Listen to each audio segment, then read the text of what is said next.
আজ রাতের ডিনারে কি বানিয়েছি চলো বন্ধুরা তোমাদেরকে দেখাই। লুচি বানিয়েছি। আজ রাতের ডিনার লুচি। এই দেখো কত লুচি বানিয়েছি, এখনো বানাচ্ছি।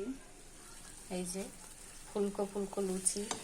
কে খেতে, কারা কারা খেতে ভালোবাসো আমাকে কমেন্ট করে জানিও। আর তার লুচির সাথে আর কি বানিয়েছি চলো দেখাই।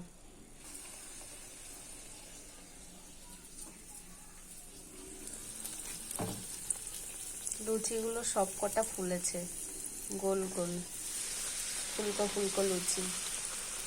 লুচির সাথে কি বানিয়েছি দেখাচ্ছি চলো। লুচির সাথে খাওয়ার জন্য বানিয়ে নিয়েছি দেখো এরকম ঘুগনি। ঘুগনির কালারটা কেমন এসছে বন্ধুরা কমেন্ট করে জানিও। আর তার সাথে আছে সুজি। তাহলে চলো বন্ধুরা, টাটা।